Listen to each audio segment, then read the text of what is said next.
ഇനി തമിഴ്നാട്ടിലേക്ക് പോയാൽ കനത്ത ചൂടിലാണ് തമിഴ്നാട്ടിൽ പോളിംഗ് പുരോഗമിക്കുന്നത്. ഇതിനിടെ ആശ്വാസമായി ചിലയിടങ്ങളിൽ വേനൽ മഴ ലഭിച്ചു. പത്മനാഭപുരം മണ്ഡലത്തിലെ കേരളപുരത്ത് നിന്ന് വിജിൻ വായാന്തോട് ചേരുന്നു. ശക്തമായ പോളിംഗിനൊപ്പം ശക്തമായ വെയിലും ഉച്ചവരെ ഈ തമിഴ്നാട്ടിലെ തെരഞ്ഞെടുപ്പിൽ ഉണ്ടായിരുന്നു. തമിഴ്നാടിന്റെ എല്ലാ മേഖലകളിലും ഉണ്ടായിരുന്നു. പക്ഷേ അത് ഉച്ചയോടുകൂടി ഇപ്പോൾ ശക്തമായ മഴയായി മാറിയിരിക്കുന്നു എന്നുള്ളതാണ്. എന്തായാലും പോളിംഗ് ശതമാനം 50-ന് മുകളിലൊക്കെ ഉച്ചയോടുകൂടി ഉയരുന്നു.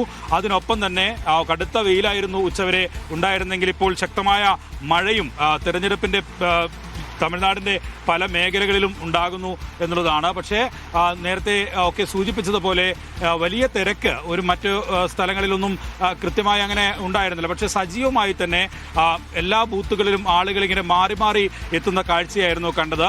അതിന് സമാനമായ രീതിയിൽ തന്നെയാണ് ഈ മഴ പെയ്യുന്ന സമയത്തും പോളിംഗ് ബൂത്തുകളിലെ കാഴ്ച എന്ന് പറയുന്നത്. പക്ഷേ വെയിൽ ഉണ്ടായിരുന്ന ഘട്ടത്തിൽ രാവിലെ മുതൽ ഉച്ചവരെയൊക്കെ ഇത്തരത്തിൽ സജീവമായി തന്നെ ബൂത്തുകൾ ഉണ്ടായിരുന്നെങ്കിൽ ഇനി ശക്തമായ മഴ കൂടി ആരംഭിച്ചതോടുകൂടി ആ പോളിംഗ് ശതമാനത്തിൽ ഏതെങ്കിലും തരത്തിലുള്ള മാറ്റം ഉണ്ടാകുമോ എന്നുള്ളതാണ് നിലവിൽ മുന്നണികളൊക്കെ ആശങ്കപ്പെടുന്നത്. പക്ഷേ എല്ലാ ആളുകളെയും പോളിംഗ് ബൂത്തുകളിലേക്ക് എത്തിക്കാനുള്ള നീക്കം അത് സജീവമാക്കിയിട്ടുണ്ട് രാഷ്ട്രീയ പാർട്ടികൾ എന്നുള്ളതും പ്രധാനപ്പെട്ട കാര്യമാണ്. കാരണം ഒരു തുടർഭരണം പ്രതീക്ഷിച്ചാണ് DMK ഈ തെരഞ്ഞെടുപ്പിൽ പ്രചാരണം നടത്തുകയും ആളുകളെ വോട്ടിംഗ് കേന്ദ്രങ്ങളിലേക്ക് എത്തിക്കാനുള്ള എല്ലാ നീക്കവും നടത്തുകയും ചെയ്തിട്ടുള്ളത്.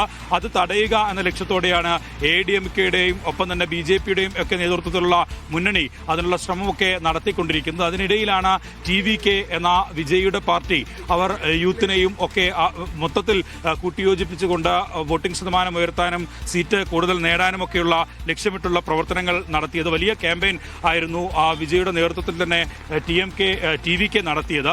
അതുകൊണ്ട് തന്നെ ഈ തെരഞ്ഞെടുപ്പിൽ ഏത് തരത്തിൽ അത് എല്ലാം വോട്ടായി മാറും എന്നുള്ള ആശങ്കയൊക്കെ നിലനിൽക്കുന്നതിനിടയിലാണ് നിലവിൽ കൊടും ചൂടിന് ഒരു ആശ്വാസമായി നിലവിൽ ഈ മഴ തകർത്ത് പെയ്തുകൊണ്ടിരിക്കുന്നത് എന്നുള്ളതാണ്. എല്ലാ മണ്ഡലങ്ങളിലും മഴ പെയ്യുന്നില്ലെങ്കിലും എല്ലാ പ്രദേശങ്ങളിലും മഴ പെയ്യുന്നില്ലെങ്കിലും പക്ഷേ ഈ തമിഴ്നാടിന്റെ തെക്കൻ മേഖലകളിൽ എന്തായാലും ശക്തമായ മഴ തന്നെയാണ് ഉച്ചയോടുകൂടി നിലവിൽ ഉണ്ടായിട്ടുള്ളത് എന്നുള്ളതാണ്. ശക്തമായ പോളിംഗ് ശതമാനം ഉയരുന്നതിനൊപ്പം ശക്തമായ മഴ കൂടി വരുമ്പോൾ ഏതു തരത്തിൽ ആശങ്കയോടെ മുന്നണികൾ അത് കാണുന്നു എന്നുള്ളതാണ്. എന്തായാലും തമിഴ്നാട്ടിൽ കനത്ത വേനൽ ആശ്വാസമായി വേനൽ മഴ പെയ്തത് ഒരു പക്ഷേ പോളിംഗിനെ ഈ സമയം മന്ദഗതിയിലാക്കിയിട്ടുണ്ട് എന്ന വിവരങ്ങളാണ് ഇപ്പോൾ വിജിൻ വായാന്തോട് നൽകുന്നത്.